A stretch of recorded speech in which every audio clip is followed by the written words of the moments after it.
What is going on, guys? Welcome to your 11th, I think, HTML5 tutorial, and in this tutorial we're going to be laying out our website, making it look pretty, because here's what we have so far. This website, and I have to admit, it's looking pretty good, but I don't think we're going to get any high-paying web design jobs with using this in our resume. So let's go ahead and jump over to our main CSS file and start laying this bad boy out. The very first thing I want to tackle is this big wrapper, pretty much this main div that wraps all the contents for your website.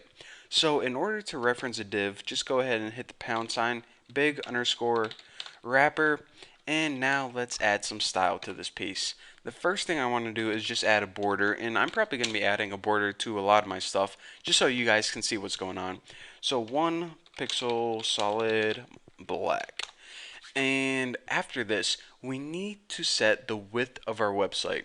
Now, if we go ahead and look at our website right now, if we highlight this, you can see that the blue goes from all the way from the left to the right.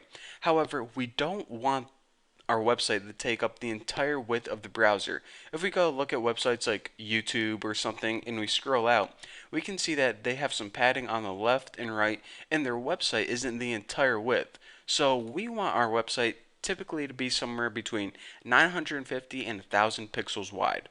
So I like making mine 1000 pixels wide all the time, and the reason for this is because whenever we are fixing all the boxes and articles and stuff later on, 1000 is a nice number to work with mathematically. It's an easy one to remember, and some people use like 960, 980, but that's really hard whenever we're doing math later on. So now that we got our width of our website, we need to set the margins. Pretty much this is how we center the website. So if we hit margin, first we need to give it the top margin. Pretty much how much space is from our website to the top of the browser. And we just want to say, okay, 20 pixels from the top, because if it's right jammed up against the top of your browser, it looks a little weird. So give it some padding, somewhere from 10 to 20.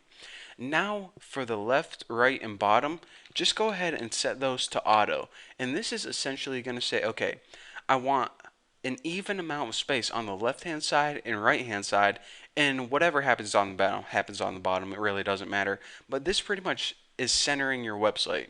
So if you go ahead and save this and look at our website, oops, still on YouTube there, and refresh, if we scroll out, we can see that, okay, we got 20 pixels of spacing from the top of your browser to the top of your website, or excuse me, whatever this thing's called, to the top of your website, and also the same amount of space on the left hand side and right hand side. And now our website is perfectly centered. How awesome is that? So the only other thing we have to do in this big wrapper is left align text. So text align left. Now what this basically means is even though the box itself is centered, the contents inside the box are going to be left aligned, right like that. So as you can see, the overall website is centered inside our browser. However, the contents are left aligned, and that is just because, whenever you're reading a magazine or a newspaper, the stuff's left aligned, so websites are no different. So let's go ahead, and now we want to work on the top menu. Now the top menu is basically this thing right here. If we scroll in, and we can see that the home, tutorials, and podcasts, it's basically our links. So let's go over and work on that. In main CSS, reference this by hitting top menu, or excuse me, top header, not header, top header. And actually, let's go ahead and look at our HTML. So our top menu is basically the list of links. And our top header is where we have it's where we would put the logo and pretty much the title of our website. So I forgot about that, so we need to take care of that first. So what we want to do is, again, I'm going to be putting some weird colors on our website, but that's just so you guys can see visually and easily what's going on. And this is what you guys should do whenever you're laying out a website for the first time. But once you got your website laid out, then you can get rid of the colors and make them all match. However, if I make all the colors match now, then you're like, okay, what part's the header, what part's the article? So I'm going to be giving it weird colors. So I'm going to be giving this a background of yellow. That'll stand out pretty good. and a border of, I don't know, 1 pixel solid blue. Now also, I'm going to be giving the top header a padding of, let's say, 20 pixels. And this will pretty much make sure that the text is kind of separate and it isn't butting right up against the border. Now, in case you guys forgot from my CSS tutorials, the space between the text and the border, or the element in the border, is the padding, and the margin is the space outside the border. So pretty much just remember it like this: the padding is inside and the margin is outside. So if we go ahead and save this and look at it, we can see that, okay, we are good to go. So pretty much the padding is this: the space between the text itself and the border. Pretty cool. So we now have a yellow background and a blue border. Looking good. So now let's go ahead and jump over to this top menu, and we can do that by referencing pound top underscore menu. And what rules do we want to apply to that top navigation menu? Well, let's just go ahead and set the background and set this equal to, I don't know, blue. And we'll just go ahead and set the color of the font equal to white. Blue and white is actually my two favorite colors. Now, if we go ahead and save this, we can go ahead and refresh and say, okay, I'm noticing a couple things. First of all, it looks pretty crappy. I'll go ahead and admit it. I mean, our links, those are kind of very poor way to display our links, because first of all, they're one under each other, no navigation bars, one under each other. They're always from left to right. And also, it would be nice if they were like bold or something. So let's go ahead and take care of that problem right now. Now, what we need to do in order to do this is reference top menu again. So top underscore menu, and we need to reference the list items.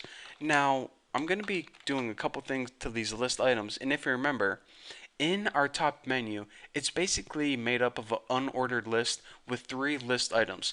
Now, I actually would make these links later on, but for now they're just list items since we don't have any other websites. So let's go ahead and change a couple things to these list items. The very first thing I want to do is make sure that these things appear from left to right instead of stacked up on top of each other. So the reason that they are stacked up one then under, pretty much tutorials is under home and podcast is under tutorials instead of appearing from left to right, is because they are block level elements instead of inline. So we need to change that, and we do that by hitting display inline block, and this will make sure that they appear from left to right. So let's go ahead and refresh this, and as you can see, they now appear from left to right. Pretty sweet, huh? So now let's go ahead and make them look a little bit prettier. List style, and I'm just going to go ahead and change this equal to none.